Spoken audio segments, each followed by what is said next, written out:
ಮತ್ತೊಂದು breaking update. ರಕ್ಷಣಾ ಸಚಿವ ರಾಜನಾಥ್ ಸಿಂಗ್ ಮಹತ್ವದ ಮೀಟಿಂಗ್ ನಡೆಸ್ತಾ ಇದ್ದಾರೆ.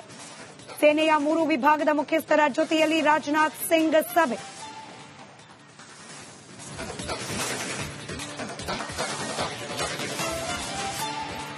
ರಾಷ್ಟ್ರ ರಾಜಧಾನಿ ನವದೆಹಲಿಯಲ್ಲೂ ಕೂಡ ಚಟುವಟಿಕೆಗಳು ಮತ್ತಷ್ಟು ಬಿರುಸನ್ನ ಪಡೆದುಕೊಳ್ತಾ ಇದೆ.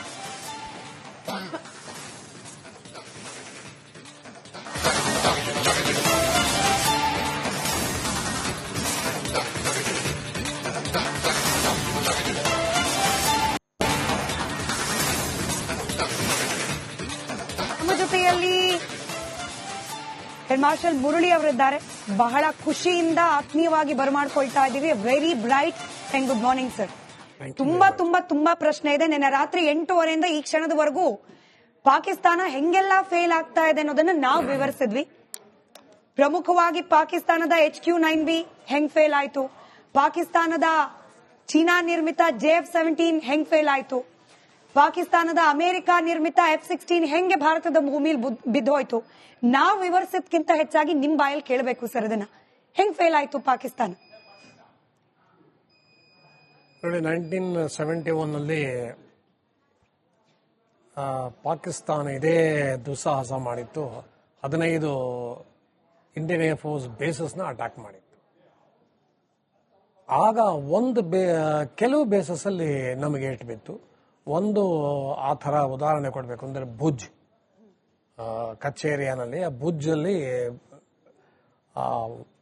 ರನ್ವೇ ಡ್ಯಾಮೇಜ್ ಆಯಿತು. ಅದರ ವಿಷಯವಾಗಿ ಒಂದು ಮೂವಿನೂ ರೀಸೆಂಟ್ ಆಗಿ ಬಂದಿತ್ತು, ಅಜಯ್ ದೇವ್ಗನ್ ಮಾಡಿದ ಮೂವಿ.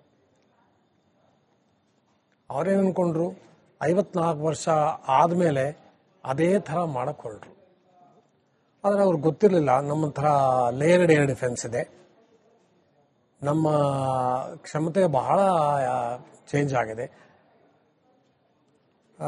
ನಮ್ದು ವಾರ್ ಡಾಕ್ಟ್ರಿನ್ಸ್ ಚೇಂಜ್ ಆಗಿದೆ. ನಾವು ಯಾವ ಅಟ್ಯಾಕನ್ನು ನಾವು ಸಹಿಸಿಕೊಂಡು ವಾಪಸ್ ಉತ್ತರ ಕೊಡುವಂಥ ನಮಗೆ ಬಲ ಇದೆ ಅನ್ನೋ ವಿಷಯ ಅವರು ಸರಿಯಾಗಿ ಅರ್ಥ ಮಾಡಿಕೊಳ್ಳಲಿಲ್ಲ. ಸೊ ಅದರಿಂದ ನಾವು 15 ಅಟ್ಯಾಕ್ಸ್ ಮಾಡಿದ್ರಲ್ಲ, ಅದು ಯಾವ ಥರ ಅದು ಎಫೆಕ್ಟು ಆಗಲಿಲ್ಲ ನಮ್ಮ ಮೇಲೆ. ಈಗ ನಮ್ಮ ಹತ್ರ ಇರುವಂತಹ ಎಕ್ವಿಪ್ಮೆಂಟು ಅದನ್ನ ಅಬ್ಸರ್ವ್ ಮಾಡಿಕೊಂಡು ಸೆಕೆಂಡ್ ಸ್ಟ್ರೈಕ್ ಮಾಡುವಂತಹ ನಮ್ಮ ಕೇಪಬಿಲಿಟಿ ನಮ್ಮ ಹತ್ರ ಇದೆ. ನಾವು ಕಳೆದ 7-8 ವರ್ಷದಲ್ಲಿ ಬಹಳ ಬದಲಾಗಿದೆ. ವಾರ್ ಡಾಕ್ಟ್ರಿನ್ಸೇ ಬದಲಾಗಿದೆ. ಸೊ ಅದೇನಾಯ್ತು, ನಾವು ಪೂರ್ತಿ ಅವ್ರದ್ದು ಅಟ್ಯಾಕ್ನ ನಾವು ರಿಪಲ್ಸ್ ಮಾಡಿದ್ವಿ. ಒಂದು ಸ್ವಲ್ಪನೂ ನಮ್ಮ 15 ಇದಕ್ಕೆ ಏರ್ ಬೇಸಸ್ಗೆ ತೊಂದರೆ ಆಗಲಿಲ್ಲ. ಆದರೆ ನಾವು ಕನಸಿನಲ್ಲೂ ಅನ್ಕೊಂಡಿರಲಿಲ್ಲ, including me,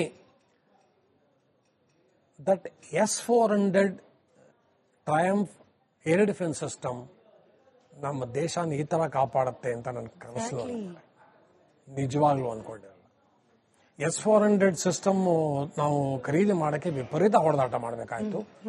$5.43 billion contract. CAATSA sanctions ಹಾಕಿದ್ರು ಅಮೆರಿಕ. 2018 ನಮ್ಮ ಪ್ರಧಾನಮಂತ್ರಿಗಳು ಹೋಗಿ ಅಲ್ಲಿ ಮಾತಾಡಿ ಯುನೈಟೆಡ್ ಸ್ಟೇಟ್ಸ್ ಅಧ್ಯಕ್ಷರ ಜೊತೆಗೆ ಅದನ್ನು ಕ್ಲಿಯರ್ ಮಾಡಿಸಿದ್ರು. ಕ್ಯಾಟ್ಸಾ ಇದನ್ನ ಸ್ಯಾಂಕ್ಷನ್ ತೆಗೆದ್ರು. ಆಮೇಲೆ ಅದನ್ನು ನಾವು ರಷ್ಯಾ ಜೊತೆ 2019 ಒಪ್ಪಂದ ಮಾಡ್ಕೊಂಡ್ವಿ, ದುಡ್ಡು ಕೊಟ್ವಿ. ಒಂದು ಬ್ಯಾಟ್ರಿ ತಕ್ಷಣ ಬಂತು, ಆದ್ರೆ 2 ಬ್ಯಾಟ್ರಿಗಳು ಡಿಲೇ ಆಗೋಯ್ತು, ಯಾಕಂದ್ರೆ ರಷ್ಯಾ ಉಕ್ರೇನ್ ವಾರ್ ಶುರು ಆಗೋಯ್ತು. ಇವತ್ತು ನಮ್ಮ ಹತ್ರ ಇರೋದು 3 ಬ್ಯಾಟ್ರಿ. 3 ಬ್ಯಾಟ್ರಿ 64 ಟ್ಯೂಬ್ಸ್ ಇದೆ. ಅಂದರೆ 2 ಬೆಟಾಲಿಯನ್, ಒಂದೊಂದು battalion 32 tube, 64 tube, 4 different types of missiles ಅದನ್ನು ಲೋಡ್ ಮಾಡ್ಬೋದು. ಸ್ಮಿತಾ, ಇವತ್ತು ನಮ್ಮ ದೇಶನ ಸೇವೆ ಇದು ಬಚಾಯಿಸಿದೆ. ಸುದರ್ಶನ ಚಕ್ರ ಅಂತ ಸುಮ್ಮನೆ ಕರೆಯಲ್ಲ ನಮ್ಮ ಸೇನಾಪಡೆ. ನಿಜವಾಗ್ಲೂ ಸುದರ್ಶನ ಚಕ್ರ ಅಂತ ಯಾರು ಅದಕ್ಕೆ ಹೆಸರು ಕೊಟ್ಟರೋ ಆ ಪುಣ್ಯಾತ್ಮರಿಗೆ ಕಾಲಿಗೆ ಬೀಳ್ಬೇಕು. ನಮಗ್ ಗೊತ್ತಿರೋ ತರ ಅದು it is called S-400 triumph system ಅಂತ. ಅದು ಇದರಲ್ಲಿ ಜಗತ್ತಿನಲ್ಲಿ ಅದ್ಭುತವಾದಂತ ಏರ್ ಡಿಫೆನ್ಸ್ ಸಿಸ್ಟಮ್ ಅಂತ ನಮ್ಗೆ ಗೊತ್ತಿತ್ತು. ಕೆಲವು ನನಗೆ ಬಹಳ ಚೆನ್ನಾಗಿ ಜ್ಞಾಪಕ ಇದೆ, ನಾನು ಸರ್ವಿಸಲ್ಲೇ ಇದ್ದೆ. ಆಗ ನಮಗೆ ಬಹಳ ನಮ್ಮ ಮೇಲೆ ಪ್ರೆಷರ್ ಇತ್ತು, ಅಮೆರಿಕನ್ ಥಾಡ್ ಸಿಸ್ಟಮ್ ನಾವು ಕೊಂಡ್ಕೋಬೇಕು ಅಂತ. ಆ ಥಾಡ್ ಸಿಸ್ಟಮು ಇದ್ರೊಳಗೆ ಸಿರಿಯಾ ಆಪರೇಷನ್ ಅಲ್ಲಿ ಬಹಳ ಎಕ್ಸ್ಟೆನ್ಸಿವ್ ಆಗಿ ಯೂಸ್ ಮಾಡಿದ್ರು. ಆದರೆ ನಮಗೆ ಬೇಕಾಗಿರಲಿಲ್ಲ ಅದು. ನಾವು ಇದನ್ನ ನಮ್ಮ ರಕ್ಷಾ ಸಚಿವರಿಗೆ ಆಮೇಲೆ ಪ್ರಧಾನಮಂತ್ರಿಗಳಿಗೆ ಹೇಳಿದ್ವಿ, ನಾವು ತಗೊಳ್ಳೋಂಗಿದ್ರೆ S-400 ಇಲ್ದ್ರೆ ನಥಿಂಗ್ ಅಂತ. ಅದನ್ನ ನಮ್ಮ ಮಾತಿಗೆ ಮನ್ನಣೆ ಕೊಟ್ಟು ಅವರು ಇದನ್ನ ಅಪ್ರೂವ್ ಮಾಡಿದ್ರು. ಇವತ್ತು ಅದು ನಿಜವಾಗಲೂ ನಮ್ಮನ್ನು ಬಚಾಯಿಸಿದೆ. ಕೆನ್ ಐ ಸೇ ಸರ್, ಇದು ಕೇವಲ ಪಾಕಿಸ್ತಾನದ ವಿರುದ್ಧದ ಜಯ ಮಾತ್ರ ಅಲ್ಲ, ಭಾರತದ ಕೆಲ ಲಾಬಿಗಳ ವಿರುದ್ಧ ಕೂಡ ಇವತ್ತು ಜಯ. ರಫೇಲ್ ವಿಚಾರಕ್ಕೆ ಕಡಿಮೆ ತಂಟೆ ತೆಗೆದ್ರ, S-400 ನೀವೇ ಹೇಳ್ದಂಗೆ ಕಡಿಮೆ ತಂಟೆ ಆಯ್ತಾ. ಇನ್ನು ಆತ್ಮನಿರ್ಭರ್ ಭಾರತ ಡಿಫೆನ್ಸ್ ನಲ್ಲಿ ಎಂದಾಗ್ಲೂ ಕೂಡ ಟೀಕೆ ಮಾಡಿದವರು ಇರುತ್ತೆ. ಇವತ್ತು ಆಕಾಶ್ ಏನ್ ಮಾಡಿದೆ ಅನ್ನೋದು ನಮ್ ಕಣ್ಮುಂದೆ. ಸೊ ಇದು ಭಾರತದ ಲಾಬಿ ವಿರುದ್ಧ ಕೂಡ ಜಯ ಇದೆ. ಖಂಡಿತ. ಇನ್ನೊಂದು ಬಹಳ ದೊಡ್ಡ ಉದಾಹರಣೆ, ಆಕಾಶ್ ಮಿಸೈಲ್ ಮೊನ್ನೆ ಹಾಕಿರೋದು, ಇದು ಮಾಡಿರೋದು ಒಂದು ಎಕ್ಸಾಂಪಲ್. ಎಲ್ಲ ಅವರ ಅಷ್ಟು ಡ್ರೋನ್ಸ್ ನ S-400 ಹೊಡೆದಿಲ್ಲ. ಇನ್ನೊಂದು ಬಹಳ ಅದ್ಭುತವಾದ ಸಿಸ್ಟಮ್ ಇದೆ, ಅದು integrated unmanned aerial system grid and air defence system ಅಂತ ಒಂದು ನಾವು 2020 ಸೆಟಪ್ ಮಾಡಿದ್ವಿ ಎಲ್ಲ ಏರ್ ಬೇಸಸ್ ಅಲ್ಲಿ. ಇದನ್ನ ಮಾಡಿರೋದು ಯಾರು ಗೊತ್ತಾ ಸ್ಮಿತಾ? Adani and company. ಇಷ್ಟು ಬಾಯಿಗೆ ಬಂದಂಗ ಬೈತಾರ ಅದಾನಿನ. ಅವನು ಈ ತರ ಒಂದು ಸಿಸ್ಟಮ್ ನ ಇದನ್ನ ಕ್ರಿಯೇಟ್ ಮಾಡಿ ನಮ್ಗೆ ಕೊಟ್ಟಿದ್ದಾನೆ ನಮ್ಮ ಡಿಫೆನ್ಸ್ ಸರ್ವಿಸಸ್ಗೆ.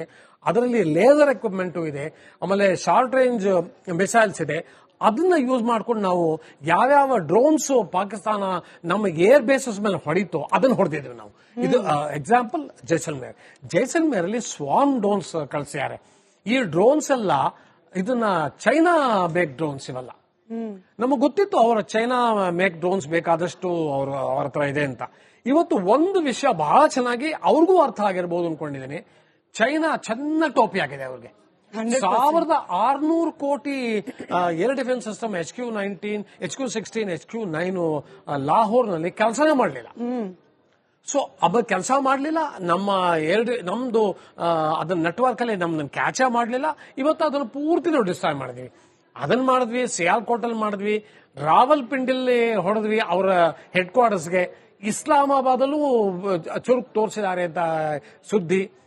ಇದನ್ನ ಕರಾಚಿಲಂತೂ ಈಗ ಇತ್ತೀಚೆಗೆ ಇವತ್ತಿನ ಸುದ್ದಿ, ನಮ್ಮ ನೇವಲ್ ಫ್ಲೋಟಿಲ್ಲ ಕರಾಚಿ ಪೋರ್ಟ್ ಹೊಡೆದಿದ್ದಾರೆ ಇವತ್ತು ಬೆಳಿಗ್ಗೆ.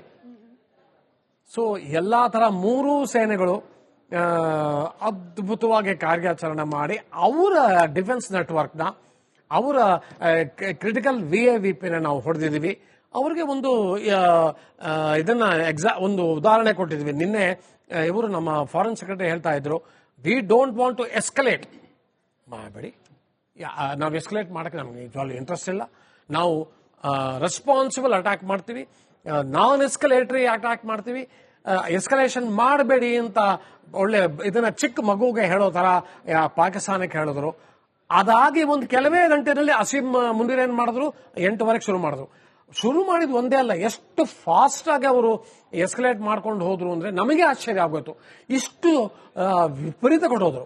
ಆದ್ರೆ ನಮಗ್ ಗೊತ್ತು, ಇವತ್ತು ಅಸೀಂ ಮುನೀರ್ ಅಲ್ಲಿ ಬದುಕಬೇಕಾದ್ರೆ ಆ ದೇಶದಲ್ಲಿ ಏನಾದ್ರು ಮಾಡಿ ತೋರಿಸ್ಬೇಕು ಅವ್ರಿಗೆ, ಆ ದೇಶಗಳಿಗೆ. ಶಾಬಾಜ್ ಶರೀಫ್ ಇದೇ ಸದ್ದೇ ಇಲ್ಲ. ಶಾಬಾಜ್ ಶರೀಫು ಡಿಸಿಷನ್ ಮಾಡುವಂತ ಮನುಷ್ಯ ಅಲ್ಲ, ಮಾಡೋದಲ್ಲ ಅಸೀಂ ಮುನೀರು. ಇವತ್ತು ಅವನು ಎಲ್ಲಾ ಮಿಸ್ಕ್ಯಾಲ್ಕುಲೇಷನ್. ಅವನಿಗೇನು, ನಾನು ರಿಟೈರ್ ಆಗಿ ಅಕ್ಟೋಬರ್ ಹೋಗಕ್ಕಿಂತ ಮುಂಚೆ ಎಲ್ಲ ಮಾಡ್ಬಿಟ್ಟು ಹೋಗ್ತೀನಿ.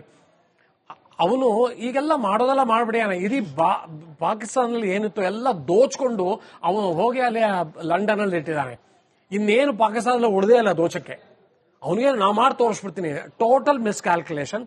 ಇವತ್ತು ಅವನಿಗೆ ಹೇಳಿದೀವಿ, ಆಲ್ ರೈಟ್, ನೀವು ನಮ್ಮ ಮೇಲೆ, ನಮ್ಮ ಬೇಸಸ್ ಮೇಲೆ ನೀವು ಹೊಡೆದ್ರೆ ನಾವು ರಾವಲ್ಪಿಂಡಿಗೆ ಬಂದು ಹೊಡೆಯೋಷ್ಟು ನಮ್ಮ ಹತ್ರ ಇದು ಕ್ಷಮತೆ ಇದೆ. ಕರೆಕ್ಟ್. ಆದರೆ ಇನ್ನೂ ನಿಲ್ಸಿಲ್ಲ. ಈಗ ಇತ್ತೀಚಿನ ಸುದ್ದಿ, ಅವರು ಇದನ್ನ ಮಾರ್ಟರು ಆಮೇಲೆ ಲಾಂಗ್ ರೇಂಜ್ ಆರ್ಟಿಲರೀಸ್ ಅಲ್ಲಿ